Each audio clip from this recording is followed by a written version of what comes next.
brought you by Silver Pumps and Motors. Top quality और consistent performance के लिए सिर्फ सिल्वर पंप्स नाम याद रखना. బంగారం రేట్ ఎంతో మీకు తెలుసు కదా. మొన్ననే 1,00,000 దాటింది. అందుకే దొంగలు దోపిడీ ముఠాలు అందరి కళ్ళు ఇప్పుడు మీ బంగారం మీదే. ఏ మాత్రం ఛాన్స్ ఉన్నా సరే కేటుగాళ్లు బంగారం మీద కన్నేస్తున్నారు. హైదరాబాద్ లో ఏకంగా 75 తులాల బంగారం కల్లాసైంది. దానికి సంబంధించిన బ్రేకింగ్ చూస్తున్నాం. హైదరాబాద్ లోని పాత బస్తీలో భారీ చోరీ జరిగింది. చాదర్ ఘాట్ లోని వ్యాపారి ఫహీముద్దీన్ ఇంట్లో దోపిడీ దొంగలు స్వైర విహారం చేశారు. ఫహీముద్దీన్ భార్య తన సోదరికి ఆరోగ్యం బాగోలేకపోవడంతో చూసేందుకు వెళ్ళింది. ఇంట్లో ఫహీముద్దీన్ తో పాటు పిల్లలు ఓ గదిలో పడుకుని ఉండగా ఇంట్లోకి చొరబడ్డ దొంగలు బయట నుండి వారి గదికి గుళ్ళెం పెట్టారు. ఆ తర్వాత ఫ్రిడ్జ్ లో ఉన్న పండ్లు, కిచెన్ లో ఉన్న ఆహార పదార్థాలు తాపీగా ఆరగించి మరీ చోరీ చేశారు కేటుగాళ్లు.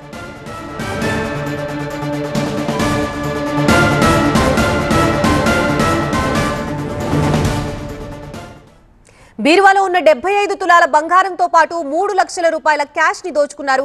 చోరీ అనంతరం వెనక డోర్ నుంచి రైల్వే ట్రాక్ గుండా పారిపోయారు. మీతో పని చేసినందుకు చాలా సంతోషంగా ఉంది. మీరే బెస్ట్ బాస్. ఇప్పటి వరకు మేనేజర్ గా ఉన్నాను, ఇప్పుడు బాస్ అవుతాను. ఎలా? బాస్ వాలా బీ ద బాస్. బాధితుల ఫిర్యాదు మేరకు కేసు నమోదు చేసుకున్న పోలీసులు క్లూస్ టీమ్, డాగ్ స్క్వాడ్ ని రంగంలోకి దింపి ఆధారాలు సేకరించారు.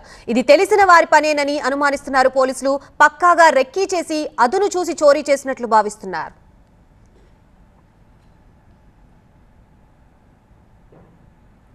చోరీకి సంబంధించిన మరింత సమాచారం మా ప్రిన్సిపల్ కరెస్పాండెంట్ జ్యోతి అందిస్తారు. చాదర్ఘట్ పోలీస్ స్టేషన్ పరిధిలో భారీ చోరీ జరిగింది. ప్రస్తుతం మనం ఘటన జరిగినటువంటి ఆ ఇంటి దగ్గర ఉన్నాము. మనం చూస్తున్నటువంటి ఈ ఇంట్లో ఫహీముద్దీన్ ఒక వ్యాపారవేత్త. అతను గతంలో సౌదీలో పనిచేసి ఇక్కడికి రావడం జరిగింది. ఈ నేపథ్యంలో ఈ ఇంట్లోకి చోరీకి పాల్పడ్డారు గుర్తు తెలియనటువంటి వ్యక్తులు. ప్రస్తుతం మనం చూస్తున్నాము ఏదైతే వీళ్ళు సౌదీ నుంచి ఇక్కడికి వచ్చిన తర్వాత అంటే అక్కడి నుంచి కొంత బంగారాన్ని వీళ్ళు తెచ్చుకోవడం జరిగింది. అంతేకాకుండా ఇంట్లో ఉన్నటువంటి ఆ అమ్మాయికి పెళ్లి కూడా చేయాలని చెప్పేసి భావించినటువంటి క్రమంలో ఈ ఇన్సిడెంట్తో ఒక్కసారిగా కూడా ఆ కుటుంబ సభ్యులు షాక్కి గురవుతున్నటువంటి పరిస్థితి. ఫహీముద్దీన్ ఉన్నారు, అసలు ఏం జరిగింది ఒకసారి ఆయన మాటల్లోనే అడిగి తెలుసుకుందాం. మొత్తం లోపలంతా కూడా చల్లా చెదురుగా పడేసినటువంటి ఆ దృశ్యాలు ప్రస్తుతం మనం చూస్తూ ఉన్నాము. దీనికి సంబంధించి పోలీసులు కూడా ఇక్కడ ఉన్నటువంటి క్లూస్ను కూడా సేకరించారు. అయితే ఒకసారి మాట్లాడదాం. జీ క్యా హువా రాత్ మే? मैं रात में उठा 3 साढ़े 3 को, उठ के देखा तो मोबाइल देखा, मोबाइल नहीं है. उधर से जाके दरवाज़ा खोल के देखा, वो मतलब बाहर से लगा हुआ है. फिर जब ये हाथ डाल के खोला है दरवाज़ा, खोलने के बाद देखा तो पूरा सामान बिखरा हुआ है. गोल्ड और कैश कितना लेके गया वो? 75 तोले था सोना, 2 लाख के ऊपर था कैश. मेरा राडो घड़ी था और कैमरा था.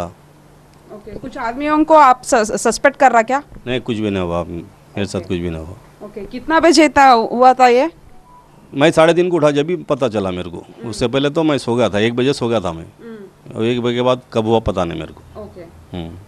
రైట్, మొత్తానికి ఇది పరిస్థితి. అయితే గుర్తు తెలియనటువంటి వ్యక్తి మనం చూసినటువంటి ఆ వెనక నుంచి వచ్చి ఈ విధంగా ఉన్నటువంటి బంగారాన్ని, ఉన్నటువంటి నగదునంతా కూడా దోచుకెళ్లడం జరిగింది. ప్రస్తుతానికి మాత్రం చాదర్ఘట్ పోలీసులు ఇక్కడ ఉన్నటువంటి క్లూస్తో పాటు వివరాలు అన్నింటినీ సేకరించారు.